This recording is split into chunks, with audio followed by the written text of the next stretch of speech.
Welcome to The Explainer.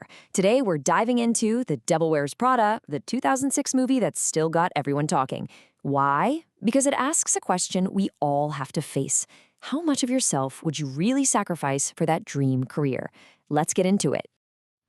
Let's just start with this line, right? It perfectly captures the entire dilemma of the film. It's all about those little compromises that slowly add up. At what point does chasing your ambition mean you've sold a piece of your soul? So at the center of all this is our protagonist, Andrea Sachs, or Andy. She's a serious journalist who takes a job she thinks is completely beneath her in a world she just doesn't get. She's convinced she can just play along for a year without letting any of it change her. But well, we all know it's never quite that simple, is it? So Andy lands what everyone calls the foot-in-the-door job to end all jobs. She's the new junior assistant to the one and only Miranda Priestley, the editor of the biggest fashion magazine in the world, Runway. The deal is, if she can survive a year with Miranda, she can get a job anywhere. The catch? She has to actually survive Miranda.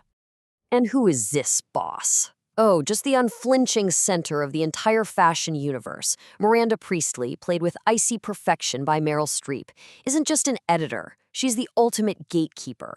Her approval, or even just a nod, can literally make or break a career. And just to give you a taste of the pressure Andy is under, these aren't your normal to-do lists. Miranda's demands are basically designed to be impossible. Sure, get lattes, but find an unpublished Harry Potter manuscript, book a flight during a Category 5 hurricane. It's a constant, brutal test of her will. So as you can imagine, at first, Andy is a total disaster. She scoffs at the whole industry, thinks it's all just shallow and silly, but she's about to have a moment that will completely shatter that feeling of superiority. It all starts when Andy kind of scoffs at two similar-looking belts and then dismisses her own lumpy blue sweater. She says she's just learning about this stuff, thinking she's above it all. And that one little comment, it triggers one of the most legendary takedowns in movie history. Miranda fires back with this killer counter-argument. She basically asks Andy, "You think you're exempt from this? You think the clothes you wear are just a random choice you made, totally separate from the industry you're looking down on?" And this is the brilliant part. Miranda explains that high fashion isn't just stuff. It's a massive cultural and economic engine. That specific shade of blue on Andy's sweater wasn't her choice. It was a choice made in rooms just like this one, years ago. It trickled down from haute couture to magazines to department stores, and finally into the clearance bin where Andy found it. Mind blown. Okay, so after that epic verbal smackdown, Andy gets it. She realizes if she's going to survive, she can't just scuff from the sidelines. She has to actually play the game. She goes to Nigel, the magazine's wonderful art director, for help, and we get the high fashion makeover we were all waiting for. But this is way more than just new clothes. It's a new attitude. And guess what? As Andrea starts to get really good at her job, a polished, perfect, mind-reading assistant, her personal life completely implodes. That success she's finding at work, it comes with a very, very steep price tag. You can literally see the trade-off right here. Her professional competence is skyrocketing, but her relationships with her boyfriend, her friends, they're in a total nosedive. She's becoming indispensable to Miranda, but in the process, she's becoming unrecognizable to the people who love her, and worse, to herself. And this all leads to the point of no return. Her colleague Emily has been living and breathing for the annual Paris trip. It's her entire world. But when Miranda offers the spot to Andy instead, Andy says yes. That's the moment she chooses her ambition over her loyalty, and it shows just how far she's fallen. So now we're in Paris, the fashion capital of the world. Andy is no longer an outsider. She's an insider. And it's here, at the peak of her success, that she's forced to confront the person she's become and the brutal reality of the world she's joined. Things escalate so fast. Andy uncovers a plot to get Miranda fired. In a weird moment of loyalty, she runs to warn her.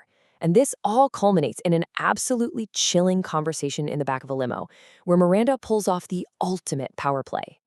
In that limo, Miranda drops a bomb. She reveals she knew about the plot all along. And, to save her own skin, she sacrificed her loyal friend Nigel. She took his dream job, the one thing he'd worked for his entire life, and gave it to her rival to keep her own throne. It shows she is always 10 steps ahead and absolutely ruthless. And then comes the gut punch. Miranda looks at a horrified Andy and says, "You did the same thing to Emily." She tells Andy, "I see so much of myself in you." For Miranda, this is the highest compliment. For Andy, it's a terrifying look in the mirror at what she's turning into. In that moment, Andy gets out of the car, takes her constantly ringing phone, her leash, and throws it into a fountain in Paris. She quits. But even though she walks away, the film's conversation about power, ambition, and integrity is far from over. The story is just so powerful because every character represents a different choice.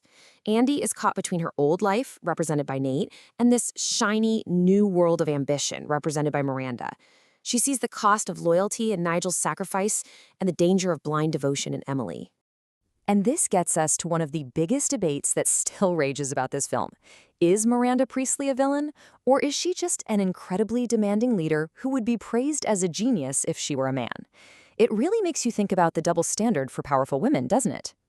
The final scene is just perfection. Andy has a new job in journalism. She sees Miranda across the street. For just a split second, Miranda lets this tiny smirk cross her face, a little sign of grudging respect, before her mask slips back on and she barks, "Go," at her driver. And that's the question the film leaves us with, the reason it's just as relevant today. Andy walked away. But when faced with that same intoxicating offer of power and success, the film makes us ask ourselves, what would we do? In a world that demands everything, how much of you is for sale?